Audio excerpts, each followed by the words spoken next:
11 सितंबर 2001 दुनिया की सबसे बड़ी सुपर पावर अमेरिका एक ऐसे हमले का शिकार होती है जिसे पूरी इंसानी तारीख में कभी नहीं देखा गया था।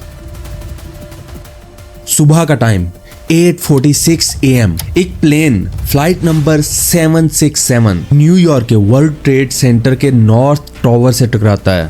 Today, our fellow citizens, our way of life, our very freedom came under attack. Oh my God. In a series of deliberate and deadly terrorist acts. Of the Pentagon. और ठीक 17 मिनट के बाद दूसरा प्लेन साउथ टावर से टकराता है। 2 घंटे के अंदर देखते ही देखते दोनों बिल्डिंग्स जमीन को जा लगती हैं और 3000 से ज्यादा लोग अपनी जान से हाथ धो बैठते हैं। किसी ने सोचा तक नहीं था कि अमेरिका की सबसे महफूज सिटी में सबसे महफूज जगह के ऊपर ऐसा हमला हो सकता है और ऐसी तबाही हो सकती है। न्यूज चैनल्स के ऊपर सिर्फ एक ही नाम गूंज रहा था, उसामा बिन लादेन। लेकिन अब सवाल ये है कि सब कुछ वैसा ही था जैसा दुनिया को दिखाया गया? क्या एक्चुअल में ही उसामा वो मास्टरमाइंड था जिसने सब कुछ करवाया, या फिर पॉसिबिलिटी ये भी थी कि जियोपॉलिटिक्स की एक बहुत बड़ी रची हुई साजिश थी जो कि अफगानिस्तान के पहाड़ों के अंदर प्लान की गई थी। 11 सितंबर न्यूयॉर्क के लोग रोजमर्रा की जिंदगी में मगन थे।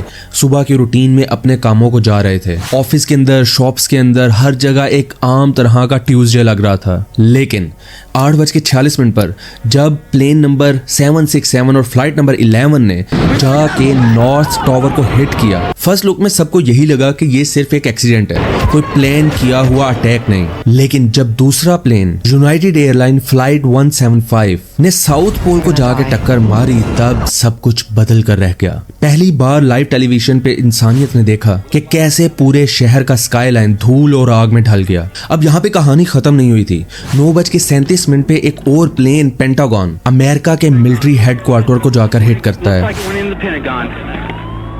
और चौथा प्लेन जो कि व्हाइट हाउस की तरफ मूव कर रहा था, वो पैसेंजर्स की रेजिस्टेंस की वजह से व्हाइट हाउस से पहले ही क्रैश कर गया। 9:59 पे साउथ टावर गिरता है और 10:28 पे नॉर्थ टावर कोलैप्स करता है। कुल मिला के 102 मिनट के अंदर पूरी दुनिया एक नई रियलिटी के अंदर दाखिल होती है, द वॉर ऑन टेरर।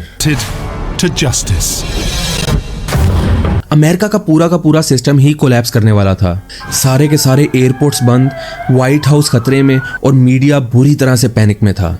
इस सब टाइम के अंदर जॉर्ज बुश फ्लोरिडा के अंदर एक विजिट पे था। जब उसे ये सारी खबर मिली तो उसका पहला रिएक्शन यही था कि अमेरिका इज अंडर अटैक। कुछ ही टाइम गुजरा था, FIA, CBI, हर इंटेलिजेंस ने सिर्फ एक ही नाम पुकारा, उसामा बिन लादेन।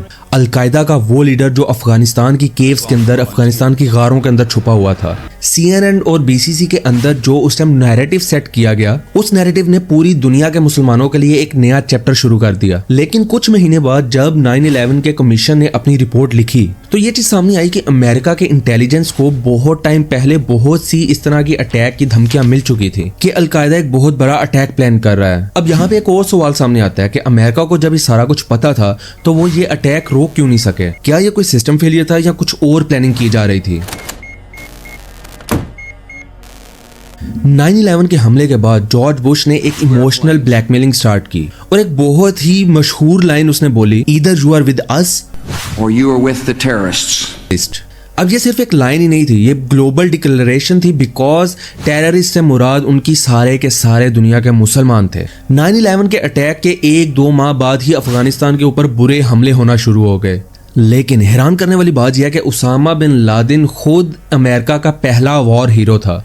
1980s के दौर में ये वो टाइम था जब CIA ने खुद उसामा बिन लादेन को ट्रेनिंग दी थी। अब एक तरफ तो वो अमेरिका का वॉर हीरो था, लेकिन इस टाइम वही बंदा इनके लिए एनिमी नंबर 1 बन चुका था। इन सब हालात के बीच मीडिया का काम बनता था कि वो सिचुएशंस को संभालें, लोगों को सच बात बताएं।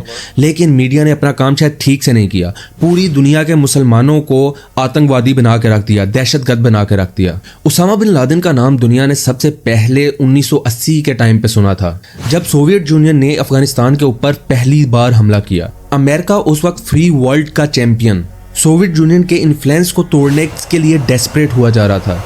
CIA ने एक तरफ सीक्रेट ऑपरेशन स्टार्ट किया जिसे ऑपरेशन साइक्लोन के नाम से जाना जाता है। इस मिशन का मकसद था कि CIA अफगानिस्तान के तालिबान को इस तरह से ट्रेन करे ताकि वो सोवियत यूनियन के खिलाफ जहाद कर सकें, उनके खिलाफ जंग कर सकें।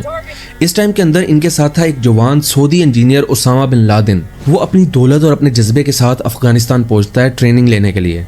उसने जलालाबाद और पेशावर के अंदर अपने कैंप्स लगाए, अरब फाइटर्स को ट्रेन करना शुरू किया और CIA और पाकिस्तान ISI के कॉरपोरेशन से एक पूरा रेजिस्टेंट नेटवर्क तैयार कर लिया। उस वक्त अमेरिका उसामा बिन लादेन को फ्रीडम फाइटर कहता था। 1988 के अंदर CNN ने उसामा बिन लादेन और उसके सिपाहियों को मुजाहिदीन हीरोज डिक्लेयर किया। यही सारा का सारा सिस्टम, यही सारे के सारे लोग आने वाले वक्त के अंदर अलकायदा बनकर सामने आए और जो अमेरिका के साथ खड़े थे अब वो उनके खिलाफ ही लड़ने लगे। 1989 के अंदर जब सोवियत यूनियन ने अपनी फौजों को अफगानिस्तान से वापस बुलाया तो अमेरिका ने भी डेफिनेटली अपना मिशन बंद कर दिया। लेकिन उसामा जैसे फाइटर के लिए यह मिशन अभी तक एंड नहीं हुआ था। उसके लिए जिहाद अब एक मिशन बन चुका था और अब इस टाइम पे उसामा बिन लादेन के लिए सबसे मेन टारगेट वो बन चुके थे जिन्होंने उनका इस्तेमाल करके छोड़ दिया, अमेरिका। 1990s में उसामा ने अपनी राइटिंग्स और अपनी स्पीच के अंदर 12 दफा कहा कि अमेरिका मुसलमानों के सिस्टम के अंदर दखल दे रहा है। 1996 में उसामा ने एक फॉर्मल डिक्लेरेशन जारी किया, जहाद अगेंस्ट अमेरिकन।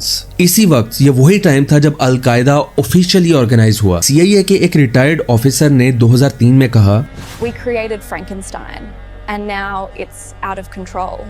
1998 में दर एस सलाम अफ्रीका के अंदर बॉम्ब ब्लास्ट होना शुरू हुए जिनके पीछे अलकायदा था। 2000 के अंदर USS कॉल शिप के ऊपर अटैक हुआ और फिर 2001 के अंदर 9/11 ने दुनिया की सोच ही बदल दी। 9/11 के अटैक के बाद 24 और न्यूज ब्रॉडकास्टिंग ने उसामा बिन लादेन को एक बहुत बड़ा विलन और दहशतगर्द बनाकर सामने रख दिया। वो सिर्फ उसामा नहीं रहा, वो पूरी मुस्लिम आइडेंटिटी का फेस बन गया, सिंबल बन गया और ये वो पॉइंट था जहां से इस्लामोफोबिया दौर शुरू हुआ। 7 अक्टूबर 2001 को अमेरिका ने अफगानिस्तान के ऊपर पहला एयर स्ट्राइक किया। ऑपरेशन इंड्योरिंग फ्रीडम के नाम से शुरू हुई ये जंग दुनिया के 40 मुल्कों की कॉरपोरेशन से लड़ी गई। इन तमाम मुल्कों की गवर्नमेंट को हटाकर अमेरिका ने अपने पपेट्स, अपने ही बंदे गवर्नमेंट के अंदर रख दिए। अमेरिका की लाख कोशिशों के बाद उसामा बिन लादेन और उसके कमांडर्स तोरा बोरा के पहाड़ों के अंदर से बच निकले। 2019 की पेंटागन रिपोर्ट के मुताबिक अमेरिका ने अफगानिस्तान के अंदर $2.3 ट्रिलियन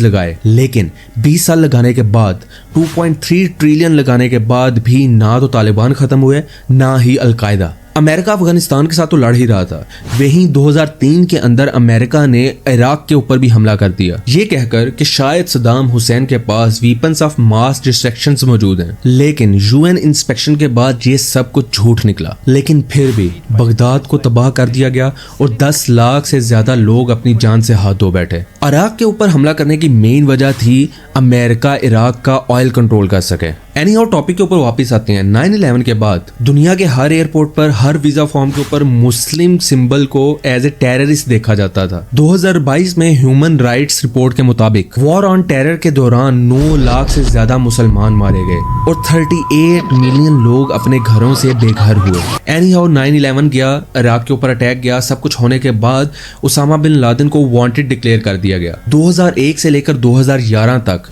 यानी कि पूरे 10 साल तक उसामा बिन लादेन का किसी को कोई ट्रेस नहीं मिला। अफगानिस्तान, पाकिस्तान और मिडिल ईस्ट के बहुत से बड़े बड़े इंटेलिजेंस नेटवर्क कंफ्यूज थे कि आखिर ये बंदा गायब कहां हो गया। वहीं CIA की रिपोर्ट के मुताबिक उसामा बिन लादेन अपनी फैमिली के साथ पाकिस्तान के शहर एबटाबाद में रहता था और वो एक ऐसे कंपाउंड के अंदर रहता था जहां ना तो फोन था और ना ही इंटरनेट कनेक्शन। बहरहाल अमेरिका ने अपने बहुत ज्यादा रिसोर्सेज लगाए, बहुत कुछ यूज किया और बिल आखिर एक लोकेशन, एक ट्रेस उन्हें मिला जहां पे उन्हें डाउट हुआ कि यहाँ पे उसामा बिन लादेन पाया जा सकता है। 2 मई 2011 रात के 1 बज रहे थे जब US navy seal team number 6 ने पाकिस्तान के शहर एबटाबाद के अंदर एक सीक्रेट रेड शुरू की। अमेरिका के मोस्ट एडवांस हेलीकॉप्टर पाकिस्तान की अंदर इंटर हुए और पाकिस्तान को बताए बगैर उन्होंने उसामा बिन लादेन के कंपाउंड के ऊपर अटैक शुरू कर दिए। 40 मिनट लगातार फायरिंग के बाद बिल आखिर उसामा बिन लादेन को गोली मार दी गई और अमेरिका ने अपने ब्रॉडकास्ट चैनल्स के ऊपर ये चीज रन कर दी, जस्टिस हैज बीन डन। लेकिन अभी भी यहाँ पे एक सवाल था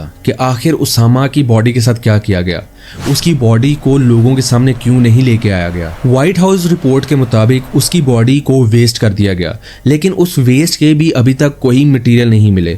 तो देयर इज द पॉसिबिलिटी कि उसामा अभी भी उनकी कैद में है और मे भी उनके हाथ में नहीं आया। उन्होंने सिर्फ अपनी आवाम के सामने झूठ बोलने के लिए, आवाम का भरोसा जीतने के लिए इस चीज को बोल दिया। उसामा बिन लादेन की मौत के बाद अमेरिका को चाहिए था कि वॉर को एंड कर देता, लेकिन उन्होंने वॉर को एंड नहीं किया, बल्कि ये कहा वॉर ऑन टेरर खत्म नहीं हुआ, बल्कि ये इवॉल्व हुआ है। 9/11 से लेकर उसामा बिन लादेन की मौत तक अमेरिका ने ये जंग जीत तो ली, लेकिन अगर लॉजिकली देखा जाए तो इंसानियत हार गई, क्योंकि उसामा बिन लादेन के चक्कर में अमेरिका ने 9 लाख से ज्यादा मुसलमानों को मौत के घाट उतारा था। अफगानिस्तान, इराक और सीरिया के बच्चे उन मौतों को लेकर अब तक बड़े हुए हैं, जिन्होंने अपने जहन के अंदर अपने माँ बाप की मौतों को ढांप दिया है। 9/11 से अब तक काफी अरसा गुजर चुका है, सालों गुजर चुके हैं, लेकिन अब भी मुसलमानों को दहशतगर्द की निगाह से ही देखा जाता है। जहाँ पे मुस्लिम वर्ल्ड आ जाए, बहुत से अभी भी यूरोपियन लोग ऐसे हैं जो इनको ठीक नजर से नहीं देखते। लेकिन इस सब बातों के एंड पे मुझे एक चीज समझ नहीं आई। उसामा बिन लादेन, जिसको अमेरिका ने ही ट्रेन किया था, और अमेरिका एक बहुत बड़ी सुपर पावर, फिर क्यों अमेरिका को 20 साल लगे एक इंसान को ढूंढने के लिए? ये सोचने की बात है। सब्सक्राइब।